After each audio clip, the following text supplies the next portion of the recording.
Baik, selamat pagi. Assalamualaikum warahmatullahi wabarakatuh. Sobat desa sekalian, Bapak Ibu Kepala Desa, dan juga para perangkat desa yang masih tetap setia nih bersama Talkshow Laboratorium Administrasi Pemerintahan Desa.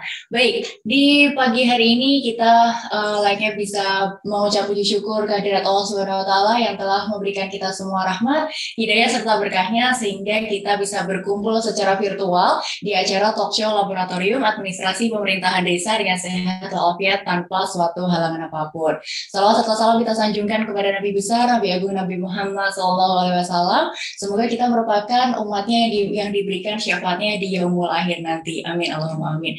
Saya Sayutani Salhaya masih setia juga nih duduk di sini bersama dua narasumber yang benar-benar luar biasa pada pagi hari ini. Tentunya masih di acara Talkshow Laboratorium Administrasi Pemerintahan Desa bersama dengan Sobat Desa sekalian. Baik, topik yang kita usung pada pagi hari ini yaitu topik yang luar biasa. Ini ada bedanya nih Pak Agung ya dari topik-topik sebelumnya. Dan topik di pagi hari ini adalah arah kebijakan dan mekanisme penilaian lomba inovasi. Lomba inovasi perencanaan peningkatan ekonomi desa atau kelurahan berbasis pemberdayaan perempuan. Baik, sebelumnya saya tanya dulu kepada narasumber kita yang luar biasa ini, betul Bapak tema itu? Betul. Baik. Oke, nanti untuk setelahnya dan juga detail-detailnya akan disampaikan dari narasumber kita yang luar biasa pada pagi hari ini. Dan belum saya kenalkan ya, yang pertama tentunya sudah pada kenal juga dari Bapak Dr. Agung Wisnu Barata SSMM, dan yang kedua nih ada dari Bapak Bagus Pambudi SOS MAP MIDS PhD. Baik, luar biasa sekali. Baik, dan kita sapa dengan Pak Agus ya, Pak Bagus, maaf Pak Bagus. Ini selaku Kabid Litbang pada Baplitbang Kabupaten Batam, betul Bapak? Betul. Nah, baik. Dan yang pertama, seperti biasa kita akan mendengarkan, menyaksikan ya Pak Agung yang akan menyampaikan mengapa Pak Agung ini mengantarkan tema ini atau topik ini ke dalam Talkshow Laboratorium Administrasi Pemerintahan Desa. Baik Pak Agung, bisa disapa dulu sobat desanya dan juga apa sih yang menjadi alasan Pak Agung untuk membuat topik ini? Dr. Nun, bahasa. Assalamualaikum warahmatullahi wabarakatuh. Waalaikumsalam. Pak Kades, Pak perangkat desa, pendamping, mohon semuanya layarnya ditampilkan yang itu yang gambar videonya biar kami dapat melihat dari sini. Sudah berapa Mas yang masuk Mas? Iya, ini yang sudah bergabung 73. Mohon untuk Pak Kades, juga Bapak perangkat maupun pendamping, teman-temannya supaya segera bergabung dengan kegiatan Laboratorium Administrasi Pemerintahan Desa. Matur nuwun. Yang pertama saya ingatkan perkembangan COVID hari ini cukup tinggi. Kemarin 81 untuk Batang yang tambah, dan hari ini 6. Mudah-mudahan tidak tambah lagi dan semuanya sehat selalu. Bapak Ibu Kades semua dan beserta perangkat, hari ini saya menghadirkan narasumber yang luar biasa sekali, nih, Pak Dr. Bagus. Kalau gelarnya di luar negeri itu filosofi doktor, itu gelar terakhir. Ya, ya. Kalau orang Indonesia nyebutnya doktor, doktor. Kalau orang luar negeri itu di jabatan terakhirnya, filosofi doktornya, PhD-nya kalau bahasa Indonesianya itu. Jadi Mas Bagus ini termasuk, saya anggap ini manusia langka di Batang. Karena apa? Mas Bagus ini alumni doktor dari Jepang. Saya punya kewajiban untuk mempromosikan Mas Bagus, juga saya punya kewajiban supaya ilmunya Mas Bagus ini tertular kepada semua kepala desa dan perangkat desa. Mas Bagus ini doktornya Jepang, terus S2-nya double degree, jadi dapat di Jepang juga dapat di Indonesia. Jadi Batang ini satu-satunya yang doktor dari luar negeri. Saya terima kasih Mas Bagus. Nih. Mas Bagus, nanti saya minta tidak mengisi masalah kegiatan ini juga. Nih. Saya minta nanti lain waktu Mas Bagus bisa mengisi juga kegiatan yang lain dengan Pak Dr. Bambang. Nih. Siap. Pak Bagus juga dulu disertasinya tentang desa juga ya Mas Bagus? Tentang desa. Desa dan perencanaan. Jadi kita harus berbahagia, jadi mohon Pak Kades, Pak Perangkat Desa, nanti kegiatan-kegiatan yang dilaksanakan di laborat ini bisa diikuti. Saya akan menghadirkan narasumber-narasumber yang hebat. Mudah-mudahan nanti Pak Kades dan perangkat juga jadi orang hebat karena guru-gurunya adalah orang yang hebat. Bapak Ibu sekalian yang saya hormati, jadi hari ini Pak Bupati punya inovasi unggulan. Bagaimana memampukan dan memandirikan perempuan punya kesejajaran dengan orang, apa istilahnya Mas Bagus, pria ya? Kesetaraan antara laki-laki dan perempuan. Saya kira kesetaraan ini sudah bagus kita di Batang. Jumlahnya kita perlu diperbanyak. Pak Bu Kades kan sudah ada yang jadi Kades, tidak hanya bapak-bapak aja. Ibunya juga sudah ada yang jadi Kades, terus sudah ada yang jadi anggota Dewan. Nah pada hari ini bagaimana Pak Bupati juga menginginkan kelompok-kelompok wanita yang punya inovasi ini bisa dipamerkan, bisa diikutkan dalam lomba dan difasilitasi oleh Mas Bagus, dalam hal ini oleh Halimah. Jadi saya ingin menginginkan dalam forum ini nanti Pak Kades tahu bagaimana mekanismenya, sampai nanti kalau menang itu untuk hadiah piro, dapat hadiahnya sampai berapa. Jadi mudah-mudahan warga itu ada gerengsengnya ya Mas Bagus. Jadi ada gerengsengnya, inovasi dari Pak Bupati, jangan sampai ini disia-siakan jadi kelompok-kelompok wanita. Dan saya mengharapkan nanti Mas Bagus bisa menjelaskan secara santai aja Mas Bagus, karena ini forum-forum Pak Kades, perangkat desa. Yang penting bincang-bincang talkshow hari ini ada kemanfaatan bagi mereka. Saya kira itu Mbak. Baik. Asal nanti dilanjut ke Mas Bagus. Ya, baik. Ya, baik. Terima kasih Pak Agung. Baik, itu tadi merupakan pengantar dari Pak Agung selaku Kepala Disformades Kabupaten Batam. Dan selanjutnya nanti kita akan mendengarkan paparan dari Pak Bagus ya, dari Pak Bagus yang akan menyampaikan mengenai mekanisme penilaian lomba inovasi perencanaan peningkatan ekonomi desa atau kelurahan berbasis pemberdayaan perempuan. Jadi ini merupakan topik yang menarik ini ya buat diangkat. Apalagi di akhir-akhir ini di mana campaign dari pemberdayaan perempuan atau kesetaraan gender itu sedang lagi di-up ini, lagi hangat-hangatnya di Bapak Ibu. Dan terutama bagi masyarakat-masyarakat di desa yang tentunya mereka akan banyak memiliki potensi yang bisa diangkat di sini Bapak ya, yang tentunya akan bisa bermanfaat untuk Kabupaten Batam juga. Dan nanti bisa disampaikan juga kepada masyarakat masing-masing. Lalu kita langsung saja masuk ke topik pada pagi hari ini mengenai tentang mekanisme penilaian lomba inovasi tersebut. Baik, silakan Pak Bagus untuk menyampaikan. Oke. Assalamualaikum warahmatullahi wabarakatuh. Waalaikumsalam. Selamat pagi yang terhormat Bapak Dr. Agung, kemudian Mbak Asa, kemudian juga para peserta ini apa Pak namanya? Ya, diskusi ya. Peserta diskusi atau talkshow laboratorium administrasi pemerintahan desa, baik Bapak Ibu Kepala Desa, perangkat desa, pendamping, dan mungkin juga Pak Camat mungkin hadir. Selamat pagi, salam sejahtera untuk kita semua. Pada pagi hari ini saya merasa sangat terhormat diberi kesempatan oleh Pak Agung untuk memberikan sosialisasi tentang arah dan kebijakan serta mekanisme penilaian lomba inovasi perencanaan peningkatan ekonomi desa kelurahan berbasis pemberdayaan perempuan di Kabupaten Batang. Sebelumnya saya juga sangat menghargai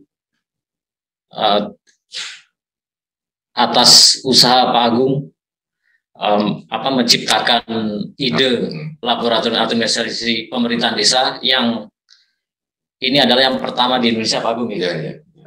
Pak Agung ini saya kenal sebagai seorang pimpinan yang inovatif, percaya diri, dan juga kompeten gitu. Saya sedikit banyak juga Pak Agung sedikit merasa berhutang budi dalam arti seperti ini Pak Agung. Jadi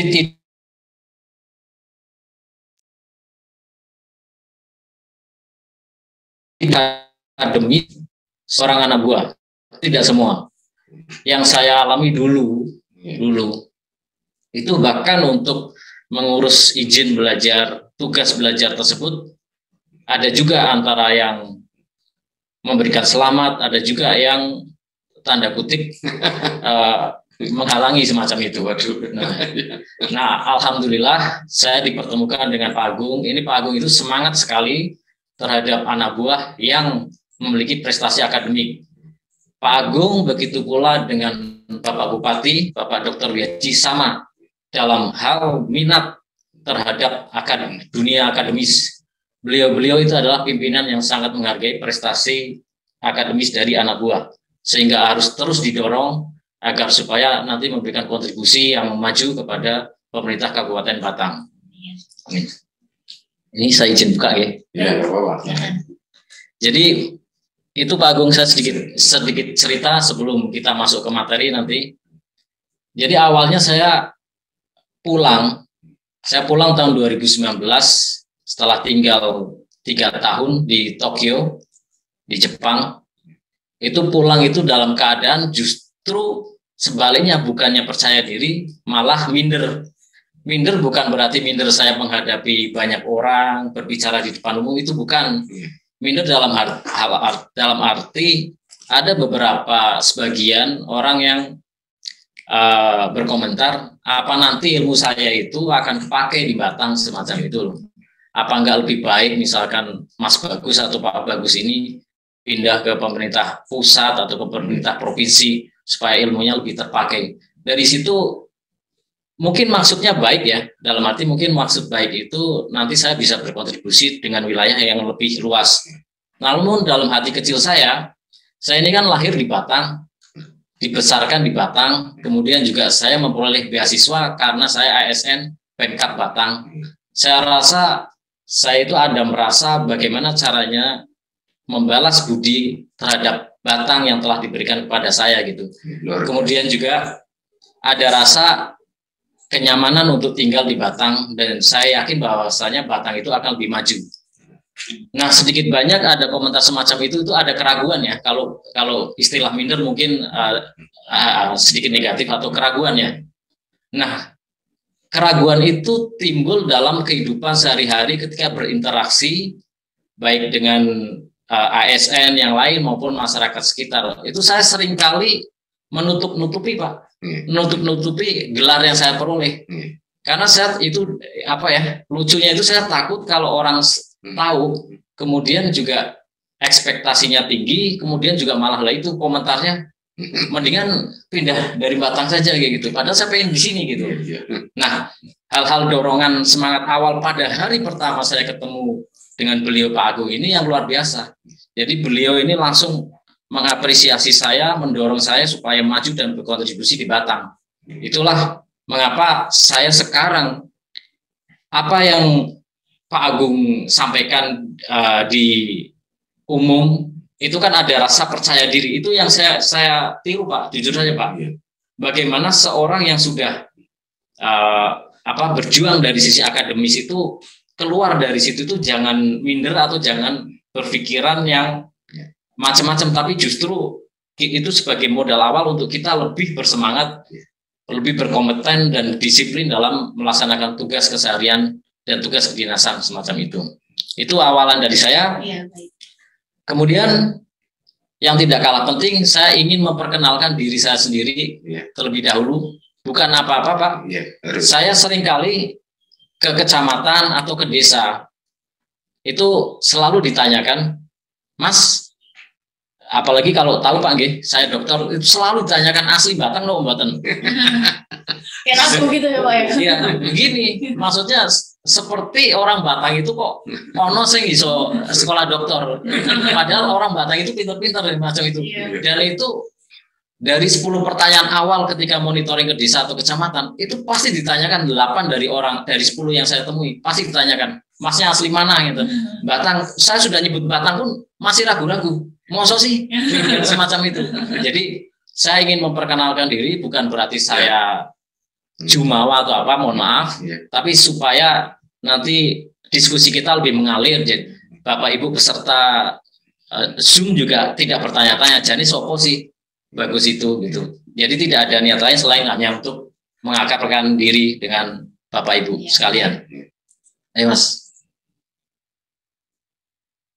Ini saya ingin memperkenalkan diri dari latar belakang ya, pendidikan. Jadi ini putus dulu ya. Yeah. Saya senang orang itu kayak Mas Bagus ini, orang pintar, orang cerdas, harus menjadi virus kebaikan untuk di Batang.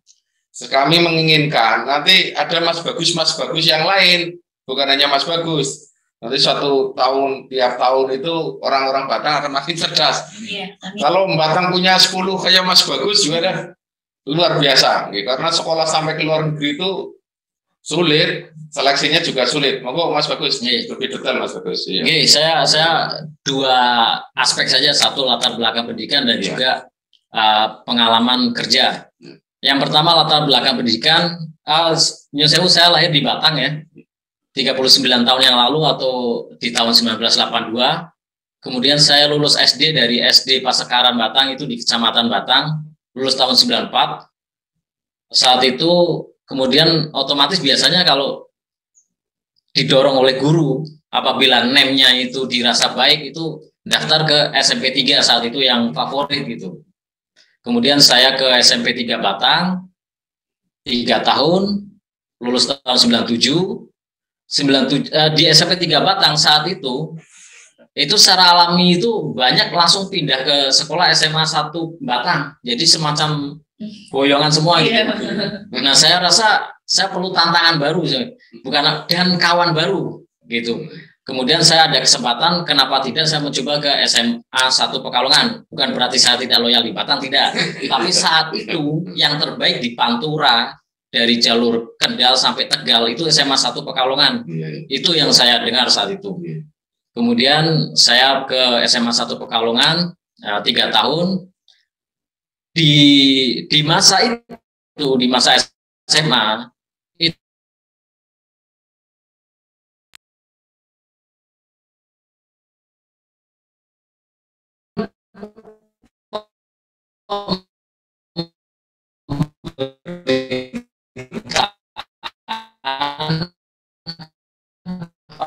Agung ya, itu terus baik.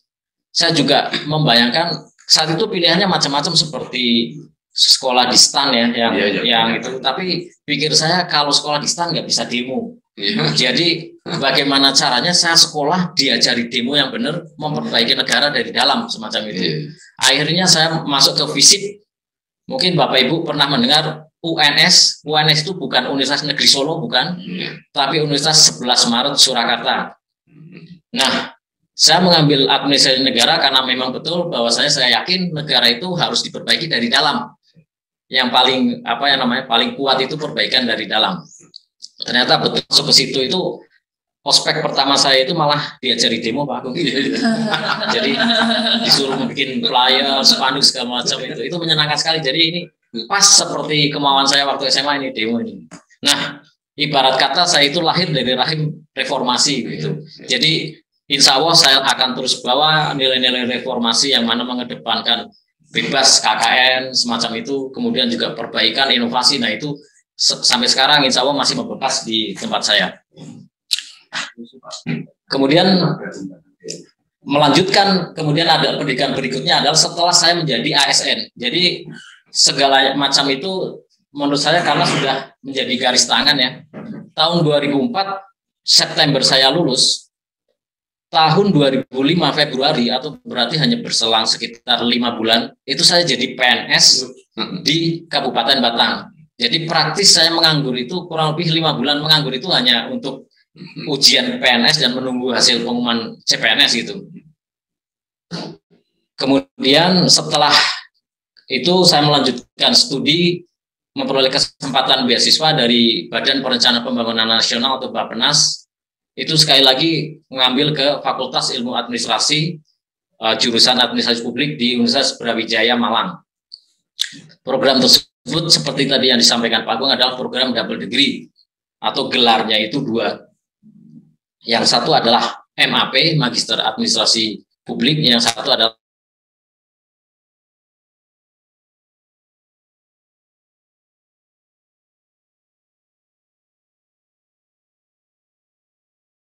satu Master of Science. Selang berapa lama lulus di ke Dispermades, ada kesempatan pengumuman S3 semacam itu, kemudian saya mencoba, kemudian alhamdulillah lolos lagi, hanya 6 orang se-Indonesia. Jadi kawan saya itu ada dari Bappenas, Kementerian Keuangan, ada Pemprov Kalimantan Utara, semacam itu. Jawa Tengah hanya saya. Jadi 6 orang itu se-Indonesia semacam itu. Dan itu ditarget 3 tahun harus lulus oleh Bappenas. Jadi bisa dibayangkan 3 tahun itu ya banyak lemburnya semacam itu. Itu kurang lebih latar belakang pendidikan saya. Kemudian lanjut Mas. Ini pengalaman kerja saya. Jadi saya memang lahir dan besar itu di Dispermades Pak Agung. Oh, iya. Sejak namanya itu kantor PMD dulu, masih eselon 3. Saya staf waktu itu yang menangani, saya kalau sekarang itu cikalnya bidang 1. Oh, persis sama dengan saya. Loros sama dengan Pak Agung. Pengembangan desa itu. Betul. Sama dengan Pak Agung, almarhum Pak Agus Wimoyo juga. Iya. Mbak Eni. Nah itu saya menangani waktu itu PPK, program pengembangan kecamatan, yang beralih menjadi PNPM. Kemudian juga TMMD, profil desa, lomba desa. Jadi lomba desa itu juga pernah kami tangani, ya insya Allah konsep dan ilmunya itu saya terapkan nanti di lomba inovasi perencanaan ini. Kemudian juga setelah kantor PMD berubah menjadi eselon 2 menjadi Badan Pemberdayaan Masyarakat, desanya hilang karena ada bagian pemerintah desa. Itu saya ditunjuk sebagai bendahara.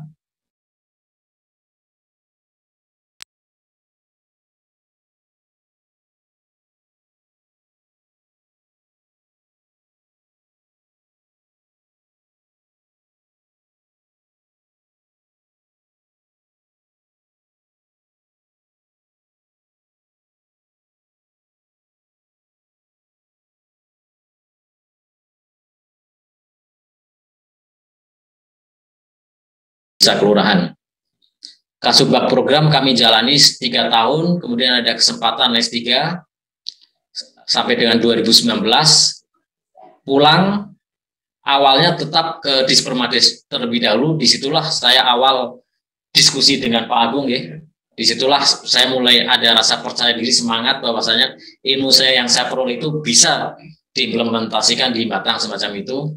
Namun kemudian ternyata kebijakan Pak Bupati, terima kasih, saya diberi kepercayaan untuk ke Bapelitbang menjadi Kasubit Pengendalian dan Evaluasi. Itu saya jalani 1 tahun, kemudian saya dipromosikan kembali oleh beliau menjadi Kabid Penelitian dan Pengembangan, yang nantinya adalah menangani salah satunya nanti menangani prioritas Pak Bupati, yaitu lomba inovasi yang akan kami bahas pada pagi hari ini, semacam itu.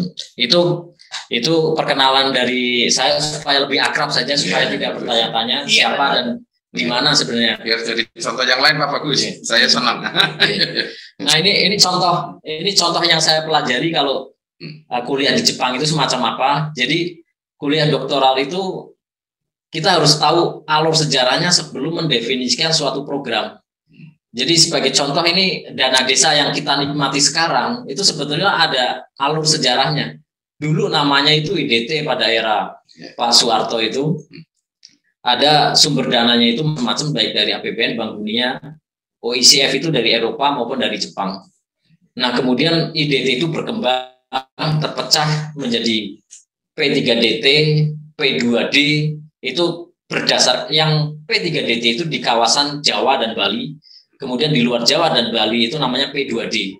Nah P2D itu menyasar memang pulau-pulau yang penduduknya lebih jarang daripada Jawa dan Bali, itu disupport oleh Jepang semacam itu.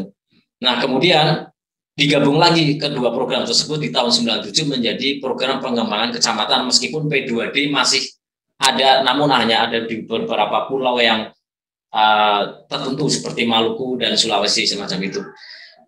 Kemudian berkembang lagi menjadi yang disebut sebagai PNPM Perdesaan dari 2007 sampai 2014. Pada saat yang sama P2D yang menyasar Sulawesi dan Maluku itu menjadi PNPM PISEF. PNPM PISEF masih tetap didanai oleh Jepang, sementara PNPM Perdesaan yang menyasar seluruh Indonesia itu dananya macam-macam dari APBN, APBD, cost sharing, dan juga Bank Dunia. Namun kemudian setelah itu ada namanya Undang-Undang Desa di tahun 2014. Nah, itulah komitmen pemerintah Indonesia untuk mandiri atau berdikari. Kita tidak mau tergantung dari pendanaan asing semacam itu. Kita murni APBN atau rupiah murni. Kalau di DPA-nya itu namanya rupiah murni. Itulah yang disebut cikalnya dana desa itu dari PMK Berdesaan. Jadi semacam ini, saya mempelajari pemberdayaan masyarakat desa itu praktis langsung di nama programnya, kemudian pendekatannya bagaimana saja, perbedaannya apa saja. Nah, baik dan tidaknya itu nanti diperbandingkan antara program sebelum dan sesudah, termasuk juga membandingkan yang sudah dilakukan Indonesia dan misalkan yang sudah dilakukan oleh Filipina atau India semacam itu. Jadi ada pembelajaran dari tiap kegiatan yang diimplementasikan di setiap lokasi maupun negara semacam itu. Ini contoh apa yang kami pelajari di sana. Terus Mas. Ini jadi ketika disertasi saya menemui langsung kepada orang-orang yang mencetuskan program tersebut. Sebagai contoh Prof. Ginanjar, ini beliau yang mencetuskan IDT tersebut. Kemudian ada Pak Oyong, ini namanya dulu terakhir dia itu beliau ini ada di Kemenko Kesra Eselon 1. Beliau yang menelurkan PNPM perdesaan. Nah, kemudian juga ada dosen saya dua ini, ada Sugimoto Sensei namanya kalau itu. Kemudian yang satu Sahara Sensei. Ini beliau yang menelurkan PSEF atau P2D tadi. Jadi beliau berdua itu sempat menjadi ketua Badan Pinjaman Jepang yang berlokasi di Jakarta, yang menjadi dosen saya langsung semacam itu. Ini contoh wawancara yang kami lakukan semacam itu. Lanjut, kalau ini kehidupan kami di Tokyo, kebetulan juga anak istri saya bawa karena 3 tahun, bahaya kalau nggak dibawa, bisa nggak pulang nanti. Itu Tokyo, ya kenapa Tokyo? Sebenarnya mudah, seumur hidup saya lahir dan besar di Batang. Sekali-kali, jadi Bappenas itu tidak ini Pak Agung, Bappenas tidak menutup harus di Tokyo itu tidak, seluruh Jepang itu bisa. Namun di antara banyak kesempatan saya pilih Tokyo, kota paling besar di Jepang, salah satu yang termahal di dunia, karena pengalaman. Saya lahir di Batang, kota kecil, kenapa enggak? Hidup itu hanya sekali, kenapa enggak coba kita yang metropolitan semacam itu. Bahasa itu ketemu bahasa. Iya, ini lumayan banget Pak. Nah, ini kampus saya, kampus Takusoku namanya. Kalau di bahasa Indonesia kan adalah kampus pembangunan. Jadi memang kampus ini didirikan dulu oleh Perdana Menteri Jepang.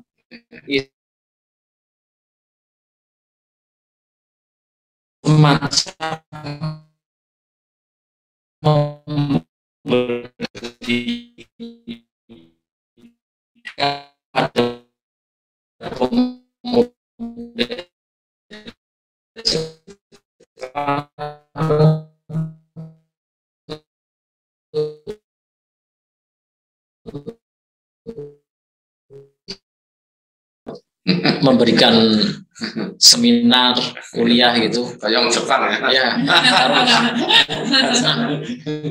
Itu saya pelajari 3 tahun di sana, ternyata supaya lulus di Jepang itu memang kuncinya cuma itu saja.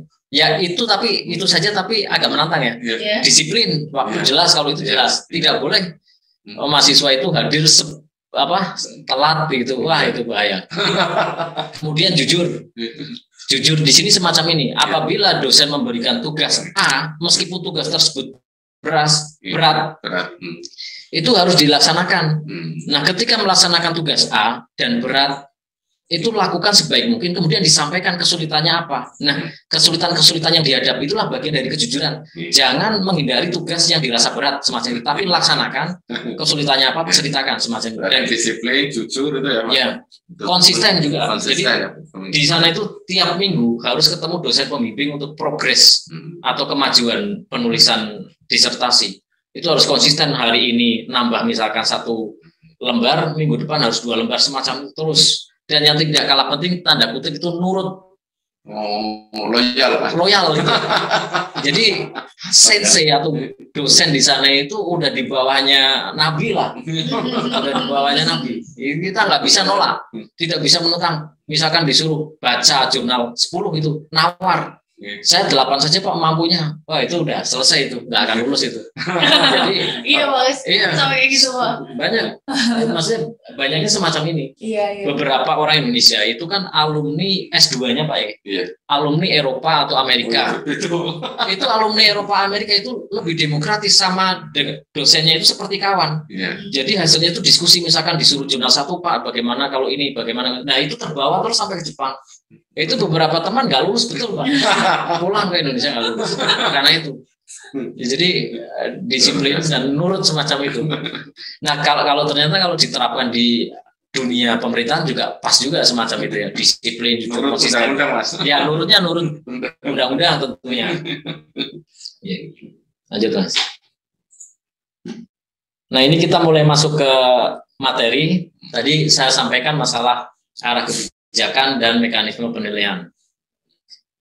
Untuk arah kebijakan mungkin sudah banyak disampaikan oleh Bapak Camat, karena sosialisasi lomba inovasi ini sifatnya berjenjang dari kabupaten. Kami menghadirkan Pak Camat, penggerak PKK, dan juga salah satu pejabat struktural kecamatan. Materinya sama, ya ini arah kebijakan lomba. Bapak Ibu di tingkat desa mungkin sudah menerima materi yang dimaksud. Saya hanya menyinggung sedikit mengenai inovasi secara umum. Jadi inovasi itu bukan tujuan, tapi itu adalah cara untuk mencapai tujuan. Makanya inovasi macam-macam bentuknya, baik berupa produknya yang baru. Sebagai contoh, dulu belum ada iKTP, sekarang ada iKTP, itu berarti produk yang dikeluarkannya baru. Kemudian proses yang baru. Kalau dulu kita harus hadir secara langsung, sebagai contoh, hadir secara langsung untuk mengurus kepengurusan KK atau apa, kita sekarang bisa cukup upload dokumen semacam itu, dari prosesnya yang baru. Kemudian kelompok sasaran atau layanan yang baru. Kalau dulu tidak banyak menyasar kegiatan, sebagai contoh adalah kaum-kaum marginal seperti kaum disabilitas, kelompok miskin. Nah itu kita yang dulunya kegiatan itu hanya untuk masyarakat umum saja, kita sisihkan untuk kaum-kaum marginal atau kaum yang biasanya terpinggirkan, atau juga berupa tujuan kegiatan yang baru. Jadi seperti halnya lomba inovasi yang perencanaan ini yang akan kita bahas, itu berupa kegiatan yang baru, betul-betul muncul di tahun sebelumnya tidak ada, semacam itu. Itulah yang disebut inovasi dalam hal pelayanan publik. Lanjut. Kemudian kita seringkali hampir setiap hari mendengar kata inovasi. Sebenarnya seberapa penting itu inovasi gitu? Kenapa kita harus terus berinovasi? Bahkan sekarang itu di tingkat nasional ada namanya BRIN atau Badan Ristek dan Inovasi Nasional. Nantinya di daerah itu akan disebut yang sebagai BRIDA, Badan Riset dan Inovasi Daerah, harus terbentuk nanti sebelum tahun 2023 atau 2 tahun dari sekarang, itu harus terbentuk. Jadi nantinya inovasi itu semakin tambah penting, semakin melembaga semacam itu. Nah itu karena inovasi dirasa dapat menyelesaikan masalah publik yang semakin kompleks, itu yang pertama. Kemudian juga lingkungan ini kan cepat berubah. Dulu tidak ada HP, sekarang pun smartphone semacam itu. Lingkungan cepat berubah sekali. Informasi juga berubah, kita harus memanfaatkan media sosial semacam itu. Jadi sebagai contoh, kemarin ada pertanyaan, kenapa sosialisasi ini kok tidak menggunakan spanduk-spanduk yang ditempel di tiap desa atau kelurahan semacam itu. Jadi kami memandang di samping karena keterbatasan dana, sebenarnya pertimbangan pertama bukan itu. Kami merasa bahwasanya ini sudah zamannya itu zaman media sosial semacam itu. Kita harus menyesuaikan. Dan kami rasa juga lebih efektif atau lebih efisien juga menggunakan metode media sosial semacam itu. Kemudian juga ada tuntutan masyarakat akan transparansi, makanya nanti ada pembelajaran di lab administrasi pemerintahan desa ini sebagai bentuk akuntabilitas dan transparansi. Kemudian juga inovasi itu adalah sinergitas antara pemerintah pusat, daerah sampai dengan desa juga. Kemudian adanya sumber daya yang terbatas. Jadi dengan adanya sumber daya yang terbatas, kami bagaimana kegiatan atau pekerjaan itu dapat selesai namun dengan sumber daya yang efisien semacam itu.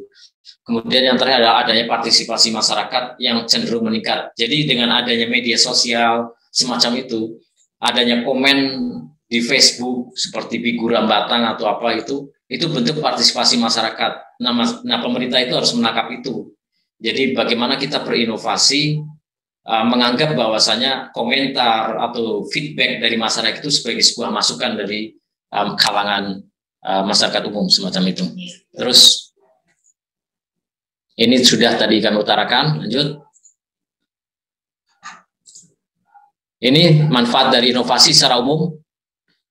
Ini latar kampus saya ya, kalau di musim semi bulan April, di bulan November ini musim gugur ini. Jadi mengenal 4 musim di sana sangat menyenangkan. Yang pertama, manfaat inovasi tentu adalah ujung akhir itu dari inovasi adalah masyarakat yang sejahtera, kemudian penggunaan sumber daya yang 3E. Jadi Bapak Ibu 3E ini saya perlu sampaikan, inilah pembeda antara organisasi swasta dan juga pemerintah dan pemerintahan. Kalau di organisasi swasta itu hanya mengenal 2E atau efisien dan efektif. Bagaimana mereka memperoleh laba sebanyak-banyaknya dengan sumber daya seminim-minimnya. Kalau pemerintah tidak seperti itu, tidak bisa hanya efektif, efisien, hanya hitungan untung rugi, tidak bisa. Pemerintah harus ada E selanjutnya, yaitu equality atau keadilan. Sebagai contoh semacam ini, Bapak. Jadi misalkan di desa Peranten ya, di desa Peranten itu penduduknya hanya sekitar puluhan semacam itu. Kalau hitungan swasta membangun puskesmas di sana itu pasti rugi. Dana membangunnya ratusan juta.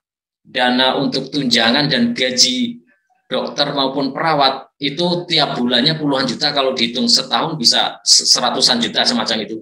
Kalau hitungannya untung rugi, efektif dan efisiensi saja itu nggak akan terbangun. Namun masyarakat di sana yang terisolasi itu harus kita rawat, harus kita jaga kesehatannya. Disitulah peran pemerintah. Makanya ada yang disebut keadilan. Memang kita mungkin tidak masuk secara untung ruginya nggak masuk, tapi itulah guna negara hadir itu untuk memberikan rasa keadilan kepada masyarakat semacam itu. Kemudian berikutnya adalah inovasi itu mampu memberikan kepercayaan masyarakat yang meningkat terhadap pemerintah. Maksudnya seperti ini. Kalau kita sering menggunakan, sebagai contoh praktisnya saja, ada batang apa yang di Nakertran itu? Batang carrier. Batang carrier. Kemudian juga sekarang setiap OPD itu ada Instagram, itu ada rasa timbul kepercayaan masyarakat bahwasanya pemerintah itu ternyata sudah melek teknologi, aparat-aparatnya itu sudah modern semacam itu. Jadi kepercayaan dari hal-hal teknis itu akan menumbuhkan kepercayaan yang lain. Kebijakan yang akan kita telurkan itu selalu ada rasa trust atau percaya dari masyarakat terhadap pemerintah. Itulah kenapa kita berinovasi. Nah, inovasi juga memberikan rasa kebanggaan kita sebagai ASN. Kalau kita bisa berinovasi itu sedikit, tanda kutip, sombong sedikit gitu. Jadi kita selalu berlomba, saya lebih inovatif dibanding OPD lain. Nah, itu ada rasa kebanggaan kita selaku aparat sipil negara. Nah, yang tidak kalah penting, ternyata inovatif itu sifatnya mirip COVID ini. Menular. Jadi, misalkan contoh ya, ada batang kari di Snaker itu, selalu diekspos. Itu OPD lain itu merasa tertantang dalam hal baik. Wah, gimana caranya saya juga pengen berinovasi seperti di Snaker. Atau gitu. Ya, atau di ruangan ini sekarang. Laboratorium administrasi pemerintahan desa ini kan sudah mulai viral gitu kan, sampai ke tingkat desa. Nah, ini kalau didengar oleh para pemangku kebijakan kepala SKPD itu akan merasa tertantang. Bagaimana saya bisa berinovasi seperti di Supermade semacam itu. Jadi inovasi itu menular, tidak hanya COVID ya, Bapak Ibu ya. Menularnya tapi positif ya. Positif dalam hal positif. Baik, selanjutnya. Lanjut, ini tadi sudah saya jelaskan. Nah, ini Bapak Ibu kalau kebingungan, Mas Bagus ket mau ngomong inovasi terus. Jadi oleh studi. Ya, jadi aku kudu poso 40 dino atau dapat wangsit dari mana semacam itu. Nah, ternyata ini saya bicara konsep ya, dari mana ide inovasi itu tidak ujuk-ujuk tiba-tiba bangun tidur langsung wah saya mau berinovasi ini. Itu tidak seperti itu Bapak Ibu. Jadi sebagai contoh ini yang di inovasi itu jenengan cermati lingkungan sekitar dulu. Masalah yang dihadapi itu apa? Sebagai contoh ada di mana ya? Ada di misalkan Desa Panjenengan ada kekeringan tiap musim kemarau. Itu kan masalah. Nah, kira-kira memecahkan masalah itu bagaimana? Itulah guna kita beride inovasi dari masalah tersebut. Inovasi di pelayanan publik itu paling mudah diciptakan apabila kita bisa menemukan permasalahan tersebut. Sebagai contoh nih, di lomba inovasi ini ya, ini saya ceritakan ya, Mbak juga ya, bahwasanya perintah itu datang pada bulan Februari untuk diadakan lomba inovasi. Padahal anggaran sudah ditetapkan. Bagaimana kita bisa memanfaatkan anggaran yang sudah ada, namun hasil sosialisasi itu maksimal. Nah itu dia, kita berinovasi, nah itu dia. Makanya kita bikin infografis, kita bekerja sama dengan Diskominfo, menyebarkan informasi tersebut. Itulah gunanya kita bisa mengidentifikasi masalahnya. Jadi tidak hanya berpangku tangan atau apa namanya, pasrah ketika ada masalah, ya sudah kita nunggu perubahan anggaran semacam itu, tidak bisa semacam itu. Masalah karena kita dituntut untuk cepat, karena di era yang sangat cepat berubah ini. Kemudian kita juga harus melihat inovasi juga bisa dilihat dari potensi yang dimiliki. Sebagai contoh, kemarin kami ke Subah itu ada talas ya, daun talas itu banyak dimiliki di Menjangan kalau tidak salah, atau Tenggulang Harjo ya. Itu daun talas gitu, kemudian dikeringkan nantinya jadi rokok semacam itu. Jadi rokoknya nggak tembakau tapi daun talas, nggak tahu nanti hasilnya seperti apa. Itu nanti akan dilombakan juga, kata Pak Lurah itu. Kemudian inovasi itu juga dapat berupa replikasi atau contoh dari daerah lain. Jadi Bapak Ibu jangan merasa minder atau merasa wah saya mengcopy paste dari orang lain, tidak. Jadi minimal copy paste itu pasti ada penyesuaiannya di daerah Bapak Ibu semua. Sebagai contoh ya, sebenarnya yang di hutan Raja Wali, apa namanya itu Mbak? Minggo Jatinan, itu kan replikasi dari papringan yang di Temanggung gitu. Iya. Nah di Temanggung itu pakai uangnya itu pring, apa namanya, bambu ya, bambu semacam itu. Nah ternyata di sini berhasil. Jadi jangan melihat inovasi yang saya lakukan itu mengadopsi atau replikasi dari orang lain, tapi manfaatnya gitu. Ternyata di Minggu Jatinan ini ramai sekali dan juga memberikan manfaat berupa kesejahteraan masyarakat semacam itu. Jadi awalnya itu tidak ada masalah kalau kita mereplikasi. Kemudian inovasi juga bisa berasal dari inisiatif pimpinan yang bersifat top down atau dari atas kepada bawah. Sebagai contoh, SKPD di Kabupaten Batang ini diberikan perintah dari Pak Bupati untuk setiap tahun itu memunculkan minimal 3 inovasi. Jadi inovasi itu nggak masalah, memang dari pimpinan bisa memberikan perintah semacam itu. Dari Pak Kades, Bu Kades juga bisa memerintahkan kepada jajarannya di perangkat desa untuk melakukan inovasi, atau kepada masyarakat memberikan masukan, dorongan kepada masyarakat untuk senantiasa berinovasi, itu juga bisa. Dan yang tidak kalah penting adalah diskusi, Pak. Jadi diskusi dengan pihak lain. Sekarang ini dikenal dengan istilah pentahelix ya. Penta itu 5. Jadi negara atau pemerintah itu tidak berdiri sendiri. Pemerintah yang pertama itu bekerja sama juga dengan akademisi, bekerja sama juga dengan media massa, bekerja sama juga dengan para pengusaha atau dunia usaha, dan yang tidak kalah penting adalah bekerja sama juga dengan organisasi masyarakat ataupun LSM nih.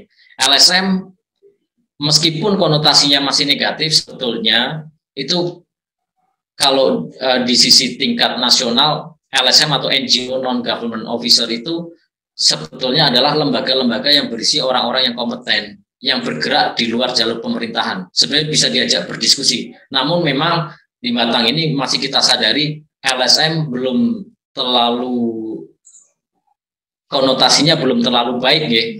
Jadi seringkali kita ada semacam jarak antara pemerintah dan LSM, yang mana seharusnya itu kita harus berkolaborasi untuk menemukan inovasi-inovasi yang baru semacam itu.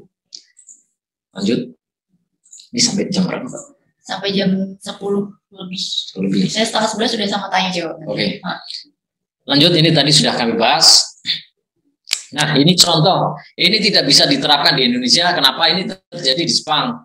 Jadi ini sebagai gambaran saja bahwasanya kita itu berinovasi itu harus berdasarkan masalah atau potensi yang dimiliki. Ini saya ambil contoh ketika di Jepang itu kan kita diskusi juga masalah inovasi. Ini seperti di Provinsi Ehime itu, dia provinsi yang potensinya itu banyak jalur yang mana ya? Pegunungan, sampingnya itu laut semacam indah semacam itulah. Nah, kemudian dibangunlah jalur sepeda. Nah, ternyata setelah dibangun jalur sepeda sepanjang Sungai Danau itu menjadi arena semacam lomba kejuaraan sepeda internasional semacam itu. Jadi Ehime akhirnya terkenal karena bisa memanfaatkan potensi yang dimiliki. Kemudian juga ada Teishio di Hokkaido. Jadi ride sharing itu semacam ini sebagai contoh ya, Bapak Ibu ya.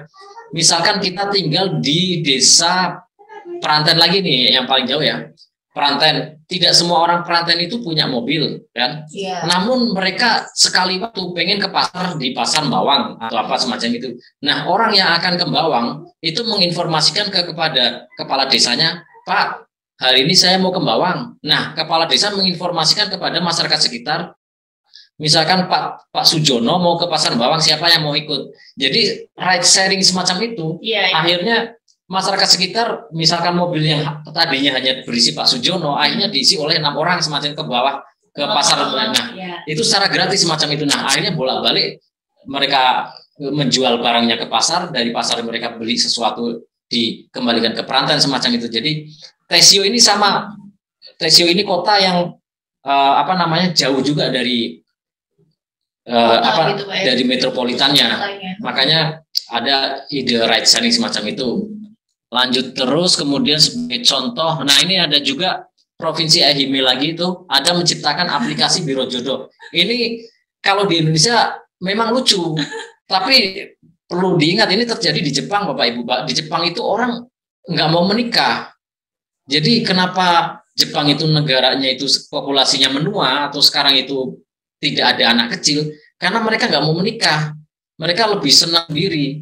Jadi kalau yang cowok itu saya lihat ya, pulang kerja itu main ke tempat pachinko ya, itu ke tempat toko mainan, gudam segala macam gitu, PlayStation sebanyak itu dia menikmati diri sendiri gitu. Nah, yang perempuan sukanya shopping semacam itu. Kalau shopping di mana saja itu ya, perempuan suka itu.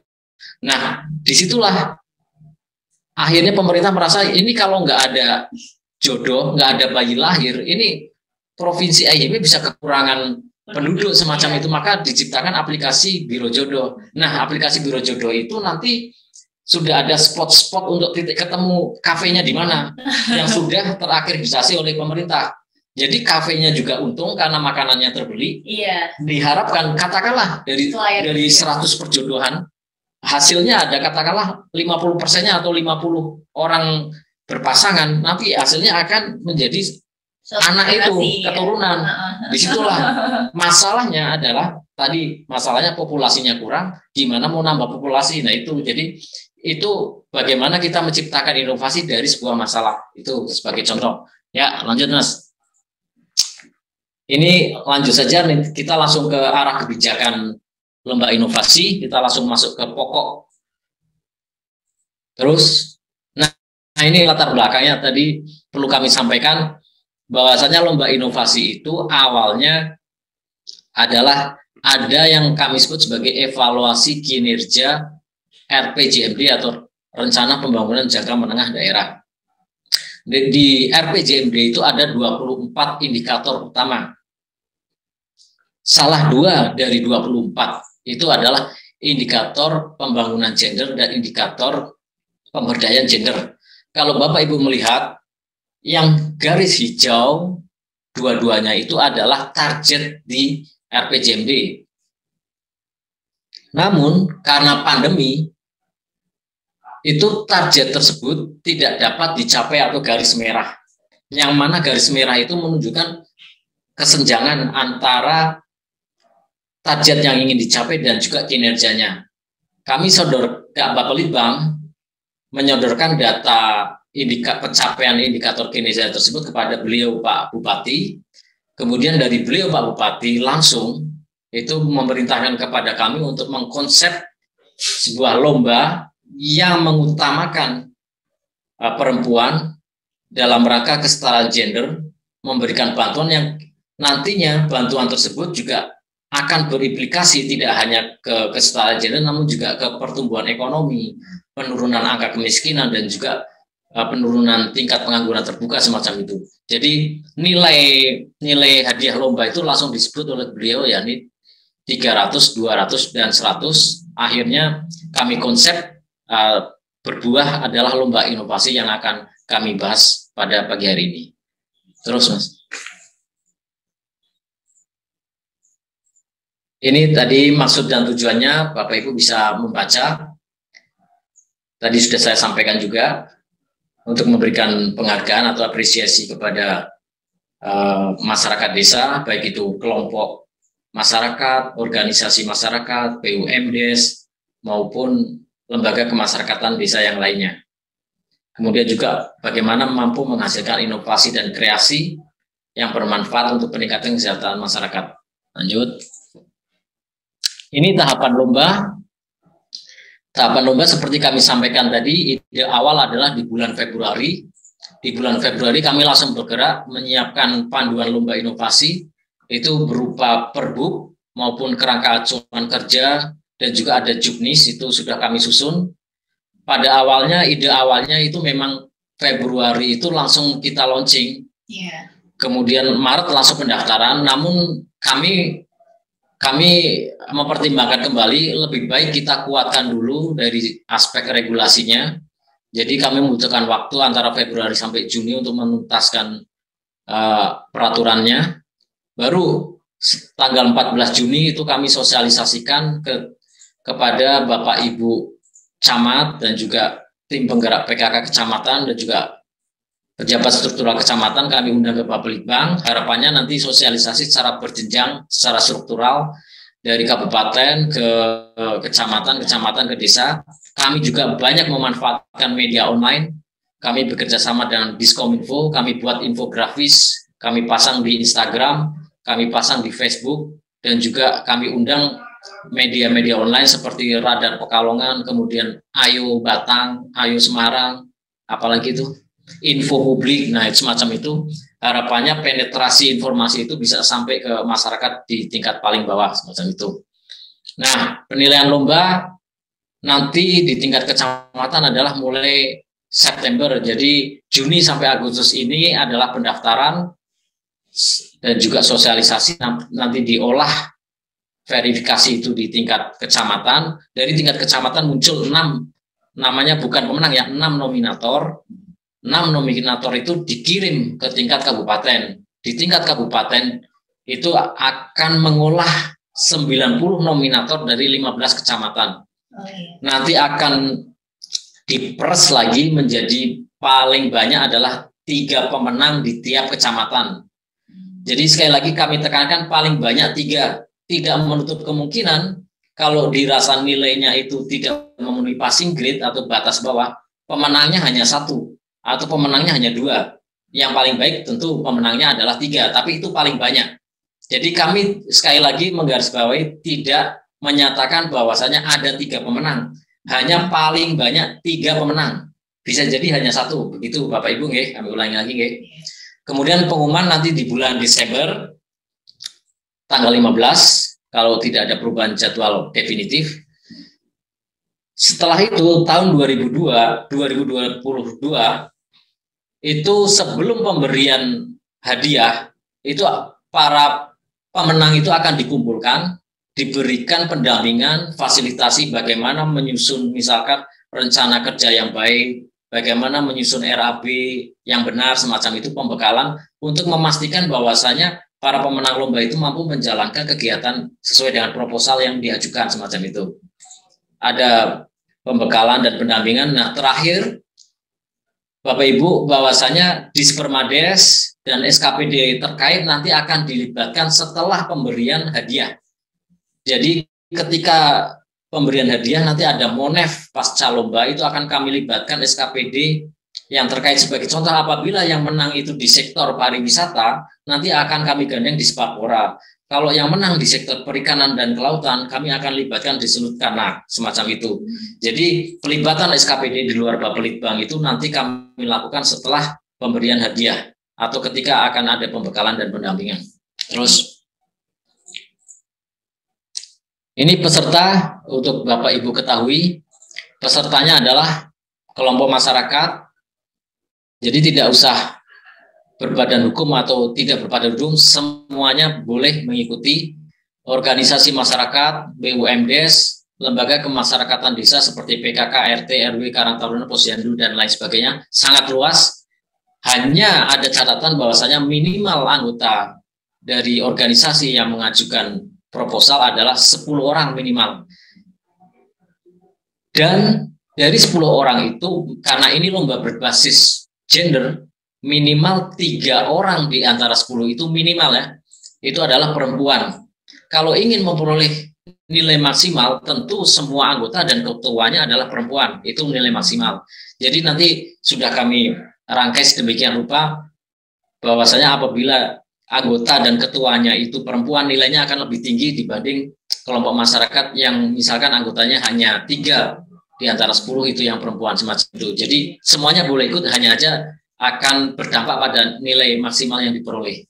Nah, ruang lingkupnya itu juga bervariatif, yaitu ada di pariwisata, ekonomi kreatif, kelautan dan perikanan, dan agrobisnis.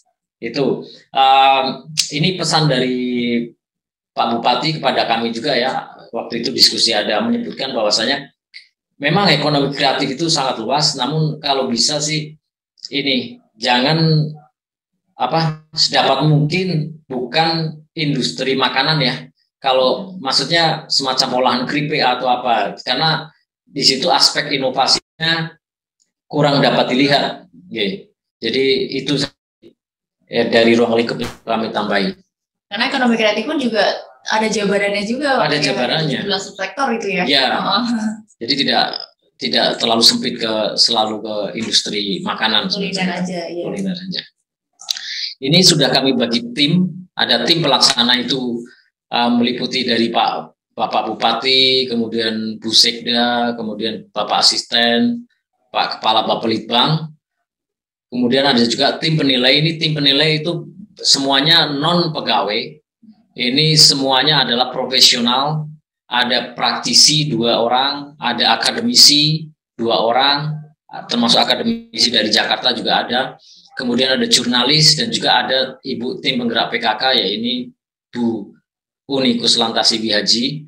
Jadi harapannya karena ini bukan ASN, independensi dan objektivitas tim juri itu akan lebih kredibel, semacam itu, lebih bisa dipercaya oleh masyarakat.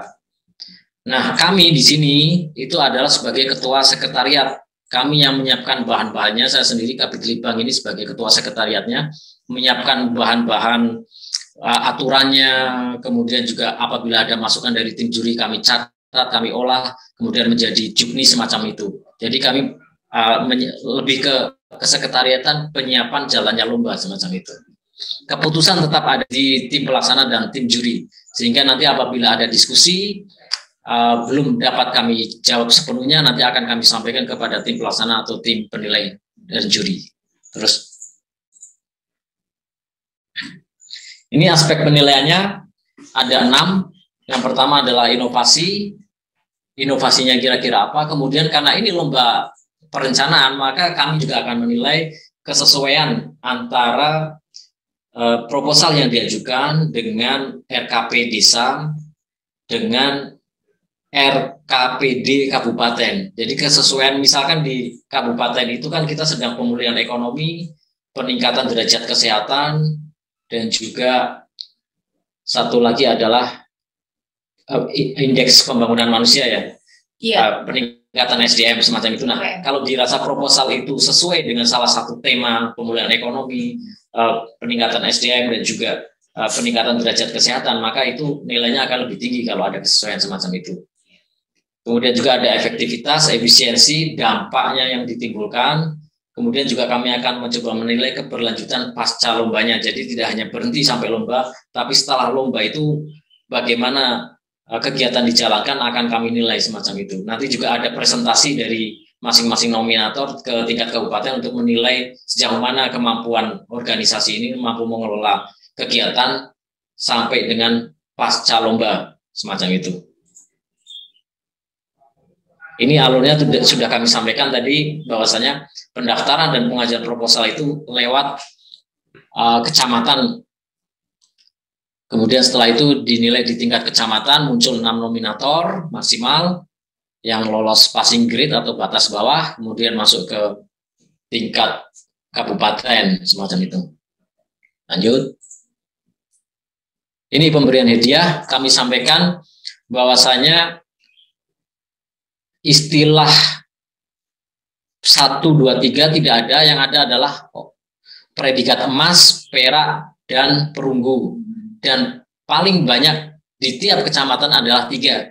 Jadi dimungkinkan di 3 kecamatan yang menang itu semuanya peringkat predikat perunggu semua yang memperoleh 100 juta. Karena nilai untuk mencapai predikat emas adalah minimal 91. Ternyata tidak ada gitu. Hanya ada yang nilainya itu antara 70 sampai 80.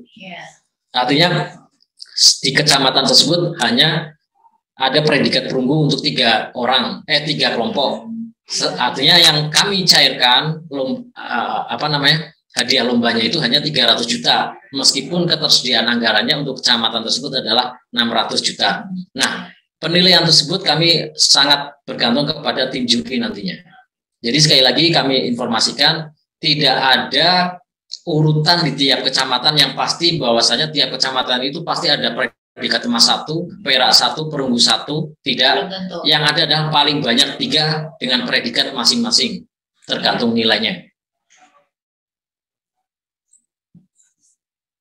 Lanjut. Nah, ini untuk kedepannya apabila Bapak Ibu menemui kendala atau masalah, itu kami sudah siapkan alur penanganan masalahnya. Jadi sebelum masalah itu melebar luas, misalkan masuk ke sosial media atau apa, kami siap melakukan klarifikasi kebenaran. Apabila betul, nanti kami tindak lanjuti bekerjasama dengan tim penilai dan juga tim pelaksana. Apabila tidak betul, tetap kami informasikan via media sosial atau media yang mudah diakses oleh masyarakat, supaya isu itu bisa berhenti semacam itu. Jadi apabila ada tuduhan atau semacam keberpihakan juri terhadap kelompok tertentu, kemudian muncul di media sosial, itu akan kami klarifikasi. Apabila tidak betul, kami informasikan supaya tuduhan atau semacam keberpihakan itu tidak betul adanya. Jadi tidak berhenti informasi tuduhan tersebut. Sudah ada tindak lanjutnya. Lanjut. Ini tadi sudah kami sampaikan rencana pasca lombanya, yaitu yang di tahun 2022. Di samping pemberian hadiah, kami sampaikan lagi Pak Agung, nanti OPD terkait atau SKPD terkait kami libatkan setelah pemberian hadiah untuk memberikan pembekalan, pendampingan, sekaligus juga sebagai tim monitoring dan evaluasi. Karena harapannya setelah lomba juga nanti kegiatan tersebut akan berlangsung secara terus-menerus, manfaatnya akan terus dirasakan oleh masyarakat. Semacam itu. Itu yang dapat kami sampaikan. Terima kasih. Dibuka forum tanya jawab. Iya. Baik, terima kasih Pak Bagus ya. Tadi paparan sudah banyak sekali, dimulai dari perkenalannya luar biasa dan juga pengantar terhadap tema dari lomba inovasi ini terkait dengan latar belakang inovasi itu sebenarnya apa dan juga mengapa sih lomba ini harus diadakan seperti itu. Baik, jika ada pertanyaan dari Bapak Ibu sekalian, silakan. Yang pertama ini dari Pak Karsono ya, ini atau di kolom komentar dulu mungkin Bapak. Belum ada ya. Oke, baik, dari Pak Karsono, silakan. Ini sudah raise hand ya. Kepencet apa enggak? Oh enggak. Baik, silakan Bapak Karsono apabila ada pertanyaan atau informasi yang ingin disampaikan.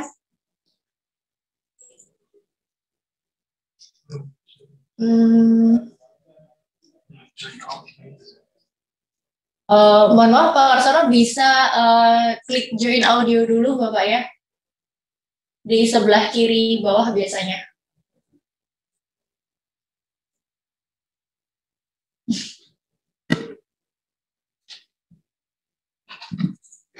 Pencet mungkin ya. Yang partisipatif berapa, Mas? 158. Oke, atau kita skip dulu aja Bapak Arsono ya. Kemudian ini silahkan Pak Ijin yang sudah raise hand di sini. Ada Bapak Pak Ijin, silahkan apabila ada satu pertanyaan.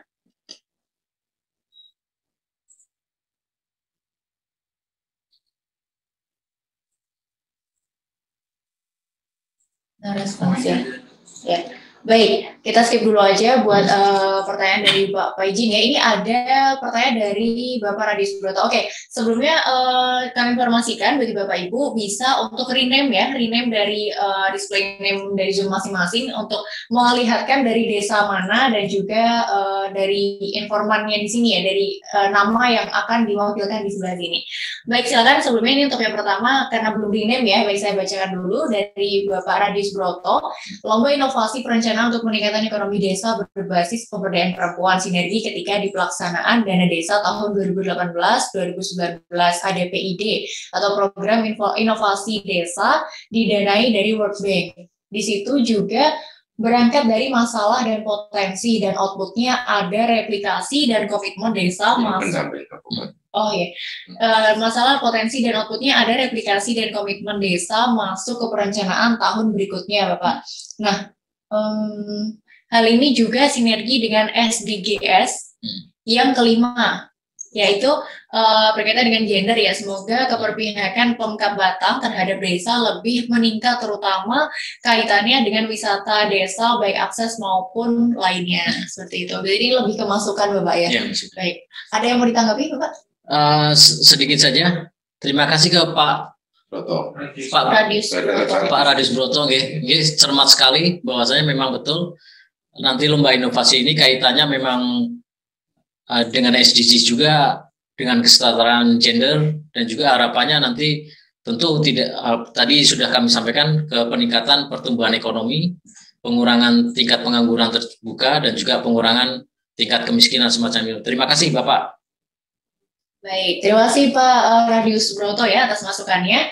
Dan selanjutnya ini ada dari Desa Broko, Kecamatan Wonotunggal. Silakan Ibu. Wah ini tepat nih Pak. Ibu-ibu ini di sini. Baik, silakan Ibu dari Desa Broko. Untuk volumenya bisa dibesarkan sedikit Ibu, oke?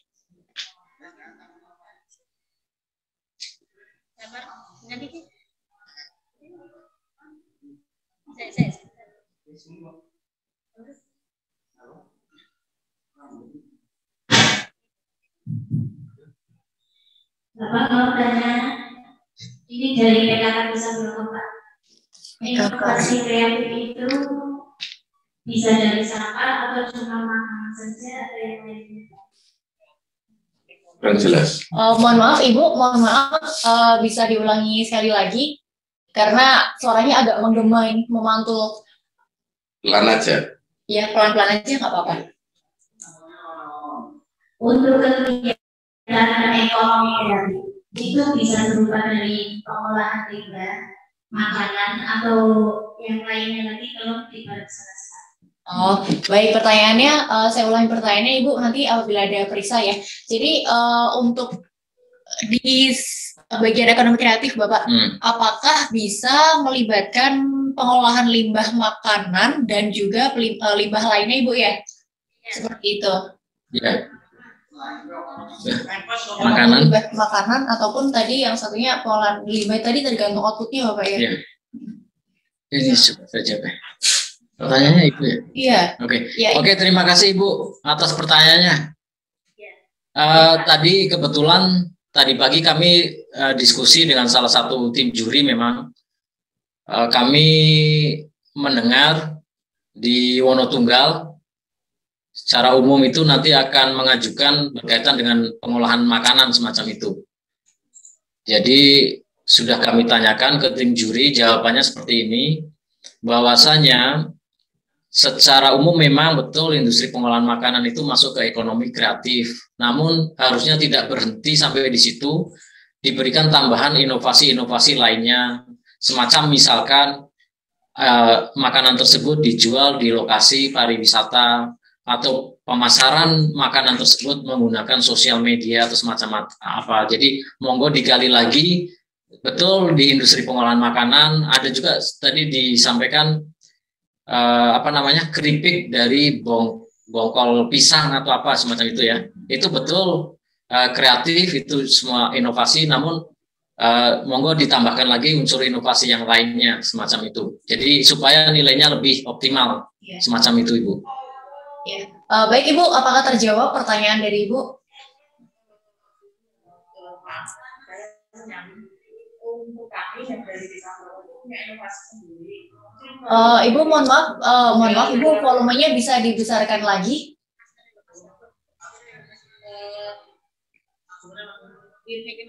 Ini dari desa Bromo itu punya inovasi dari sampah, limbah sampah. Mungkin kalau bisa untuk ke situ, apakah kita bisa melanjutkan untuk daur ulang limbah sampah yang meresahkan di kisaran? Ya. Nyun sewu Ibu, bisa kami tanyakan dulu limbah sampah tersebut diolah menjadi apa produknya, Bu? Kita punya kita punya dari limbah sampah itu kita jadikan pot bunga, terus tempat hiasan tinggi, tempat untuk toples kecil seperti permen atau apapun, makanan ringan. Banyak sekali yang bisa dipakai dari limbah sampah inovasi. Terutama yang kita lagi ini punya problem masalah tentang pampers yang akan kita daur ulang. Ya. Karena pampers kan kita belum tahu untuk bagaimana pampers itu nanti bisa bermanfaat dengan limbah yang meresahkan masyarakat, bisa untuk inovasi menjadi sebuah produk yang punya nilai jual. Oke. Langsung saja. Iya, baik jangan. Oke. Terima kasih Bu, niku malah baik sekali, artinya panjenengan ini sudah bisa mengidentifikasi permasalahan. Nah, identifikasi permasalahan itulah sumber dari inovasi. Jadi jenengan itu merasa ada permasalahan limbah tersebut ya. Nah, kemudian berinovasi terhadap limbah tersebut menjadi hasil kreativitas semacam itu. Itu justru yang kami sasar. Tapi nanti coba ya dipelajari lagi, yang paling penting adalah di mekanisme penilaian. Di situ di samping dengan menghasilkan produk, tapi juga harus mengetahui pangsa pasarnya, Bu. Apakah pangsa pasar tersebut itu cakupannya sempit, luas atau sangat luas. Di situ bisa minta ke Bapak Kades itu aspek penilaiannya. Jadi kalau sekarang sudah mulai dibangun juga bagaimana pemasaran terhadap produk yang panjenengan hasilkan. Karena tim juri itu ada dari praktisi, Bu. 2 orang itu adalah seorang pengusaha. Jadi seorang pengusaha itu tidak hanya melihat hasilnya, tapi juga terjual semacam itu, Bu. Jadi kalau jenengan merasa saat ini belum melihat pangsa pasar, mulai sekarang coba digali lagi mana sebetulnya pangsa pasar saya itu, kemana saja dari hasil produk yang dihasilkan. Itu Bu saran kami. Terima kasih. Baik Ibu, dari Desa Bromo apakah terjawab sudah?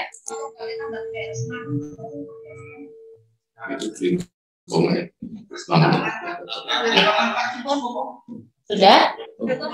Baik. Oke, terima kasih dari Ibu dari Desa Brokoh ya ini.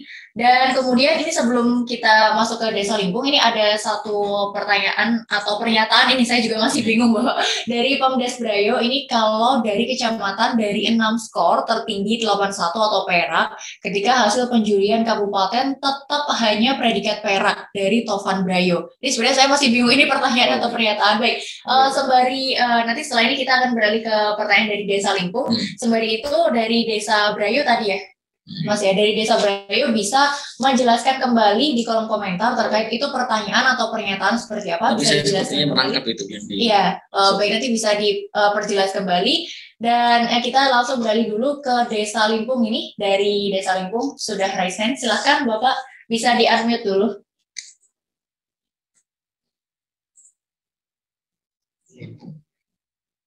Baik, Bapak dari Desa Limpung, silahkan bisa di-unmute dulu, Bapak Nggih.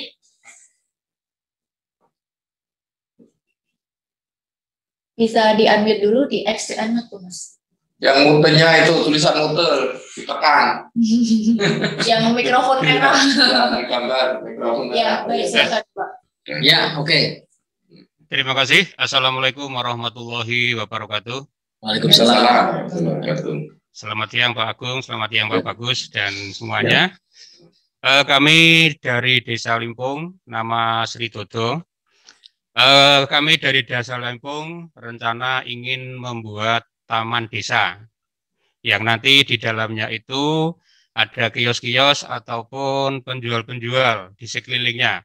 Dan rencananya itu akan dimasukkan di BUMDes. Di BUMDes. Nah, itu BUMDes itu punya Desa Limpung itu sudah punya, tapi kan tidak begitu aktif, tidak aktif intinya.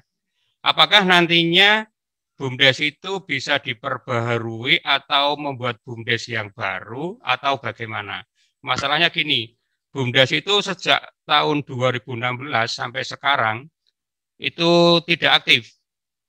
Untuk itu kami mohon petunjuk dari bapak-bapak semuanya untuk ikut lomba itu nanti apakah kami dari desa itu bisa memakai BUMDes yang lama yang sejak tahun 2016 kami bikin itu ataukah dari pembaruan. Sedangkan di peraturan kan tadi ada semacam kalau belum mempunyai embrio atau bagaimana itu nanti mohon penjelasannya dari Bapak semuanya. Terima kasih. Wassalamualaikum warahmatullahi wabarakatuh. Waalaikumsalam warahmatullahi wabarakatuh. Baik, silakan. Oke. Terima kasih Pak atas pertanyaannya. Ini tadi yang terakhir sebentar menyinggung masalah embrio Pak.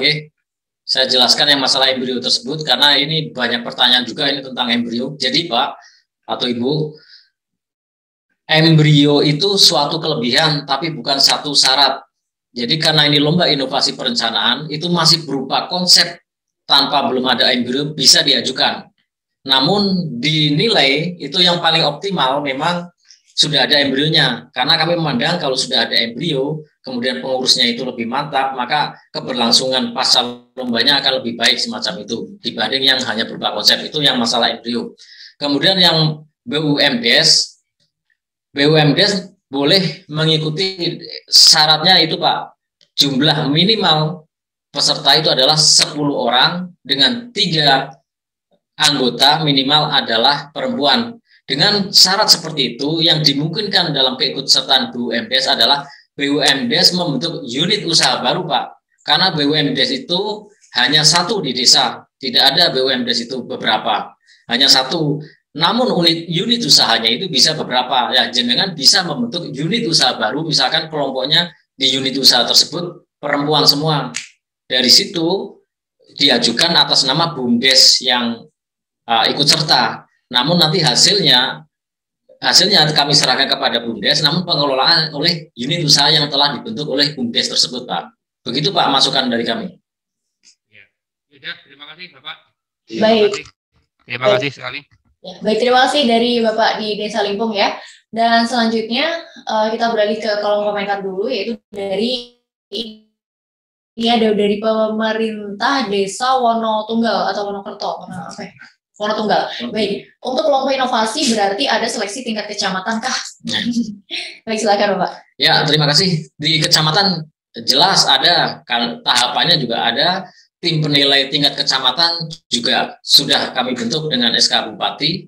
Di tingkat kecamatan ada 3 tim penilai, yaitu Bapak Camat, Ibu Ketua Tim Penggerak PKK Kecamatan, dan satunya adalah pejabat struktural di tingkat kecamatan. Bisa ditunjuk Sekcam atau mungkin kasih PMKS atau yang lain, yang jelas pejabat struktural. Tim kecamatan ini menjawab yang berayu juga, sepertinya saya tangkap itu pertanyaannya. Jadi tugasnya adalah memilih nominator, bukan pemenang. Memilih nominator paling banyak sejumlah 6 nominator. Kemudian kecamatan betul melaksanakan penilaian, namun skor yang digunakan untuk penentuan pemenang lomba adalah skor di tingkat kabupaten.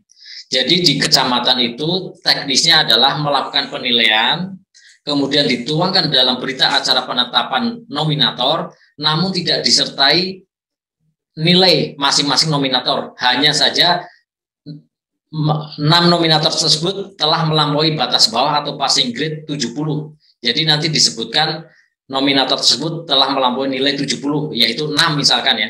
Nah setelah 6 itu nanti diolah lagi di tingkat kecamatan, akan ada skor pastinya.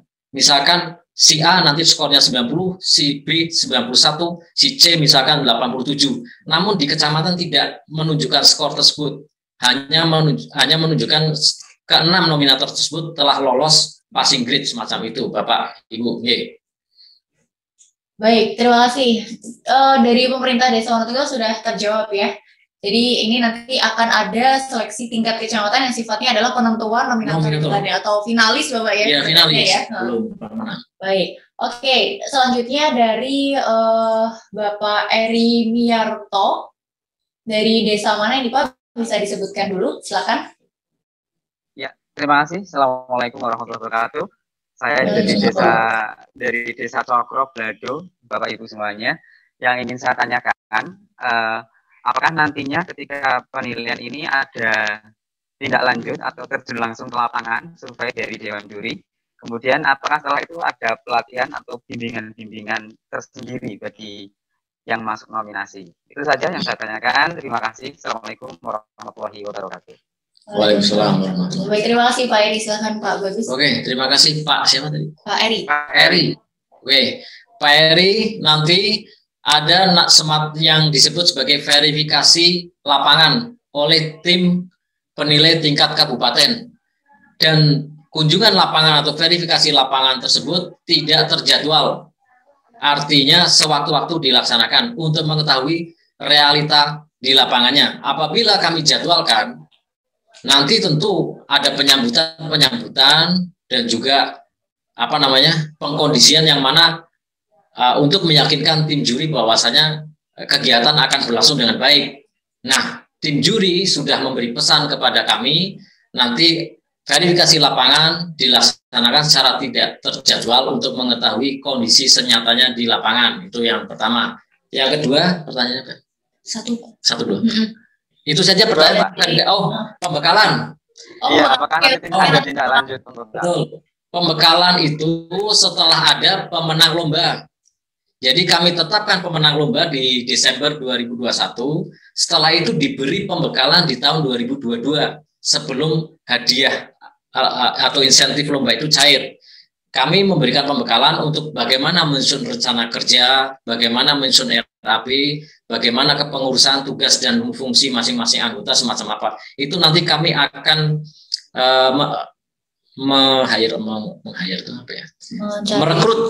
merekrut para narasumber dari praktisi yang berkompeten untuk memberikan pembekalan tersebut. Terima kasih. Baik, sudah terjawab. Baik, terima kasih Pak. Yeah. Sudah ya. Baik, oke. Selanjutnya dari PMKS Keringsing. Ini ada pertanyaan, lomba inovasi perencanaan ini harapannya desa jangan terjebak hanya pada lomba konsep, tetapi aplikasi di lapangan dan aspek keberlanjutannya di masa yang akan datang juga sangat penting. Pertanyaannya adalah, apakah boleh dalam satu desa mengajukan lebih dari satu konsep perencanaan? Terima kasih. Oke, terima kasih Pak Geringsing. Itu masukan yang bagus sekali, bahwasanya jangan terjebak ke konsep saja. Itu kenapa kami juga mengkonsep lembar penilaian itu, bahwasanya yang ada embrio itu nilainya akan lebih tinggi daripada hanya konsep semacam itu. Yang kedua, apakah boleh lebih dari satu? Di Perbuk tidak diatur bahwasanya setiap desa wajib satu atau maksimal 3, maksimal 10 tidak. Kita bebas, namun pemerintah desa maupun kecamatan harus memberikan semacam rekomendasi kepada masyarakat bahwasanya lomba inovasi itu diikuti secara serius, tidak hanya coba-coba. Jadi kami tidak benar atau tidak tepat apabila melarang kelompok masyarakat untuk mengajukan proposalnya, namun juga pemerintah desa, kecamatan, dan juga kami sendiri harus memberikan arahan, rekomendasi bahwasanya untuk mengikuti lomba ini harus dilaksanakan dengan sungguh-sungguh, tidak hanya coba-coba. Hal ini dikandung maksud supaya jumlah peserta yang mengikuti lomba juga serius dan juga penilaiannya tidak di bawah angka passing grade yang kami tetapkan, semacam itu. Itu Pak. Tidak ada keterbatasan jumlah peserta Pak. Baik, terima kasih Pak Bagus, dan juga pertanyaan dari PMKS Keringsing ya. Selanjutnya masih ada pertanyaan lagi? Baik, belum ada. Sembari ini masih ada berapa menit ya? Oh, sebenarnya sudah sudah cukup ya. Baik, oke.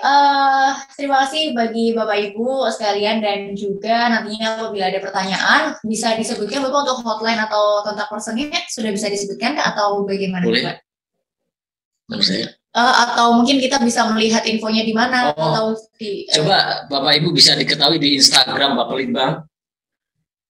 Sebentar, bisa di DM di situ atau di komen di situ.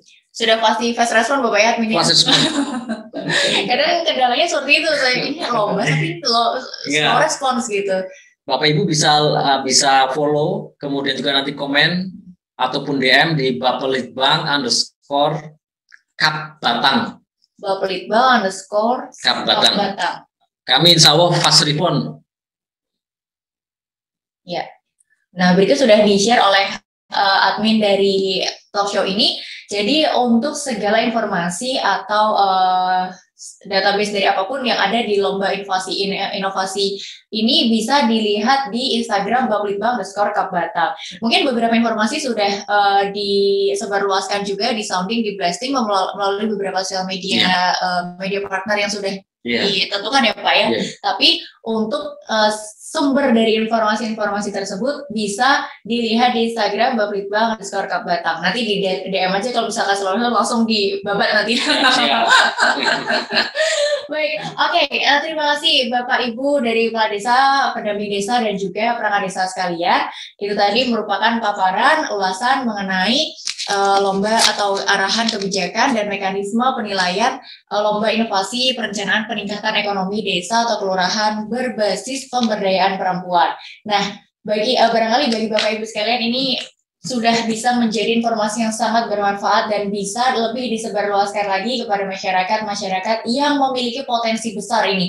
Karena nantinya di sini akan bermanfaat yang sangat luar biasa, khususnya untuk Kabupaten Batang, dan juga di sini nanti apabila memang bisa memenuhi jalan yang lebih luas itu Pak ya, nanti bisa berkembang juga ke tingkat atau pemasaran yang lebih luas lagi. Tentunya ini adalah suatu kegiatan yang sangat bermanfaat karena itu tadi mengandung suatu inovasi. Jadi mengajak masyarakat untuk berinovasi.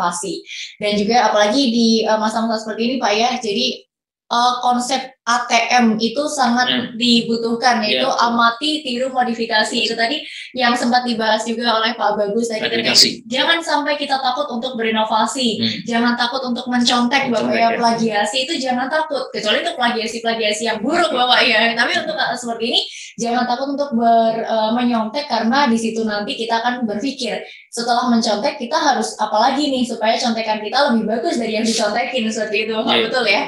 Baik, terima kasih terima kasih waktu yang sudah diberikan dari Bapak Ibu, pertanyaan dan juga seperti kehadiran di sini menyimak informasi dari Pak Bagus dan juga Pak Agung. Untuk selanjutnya bisa kita lihat tadi di Instagram bapelitbang_Kap_Batang, dan selanjutnya nanti tetap pantau talk show Laboratorium Administrasi Pemerintahan Desa setiap hari Senin, tentunya dengan topik yang berbeda dan lebih luar biasa dan kerennya lagi. Saya ucapkan terima kasih. Mohon maaf apabila terjadi suatu kesalahan, dan juga saya ucapkan terima kasih kepada Bapak Agung dan juga Pak Bagus yang telah hadir pada pagi hari ini. Terima kasih. Wassalamualaikum warahmatullahi wabarakatuh. Waalaikumsalam warahmatullahi wabarakatuh.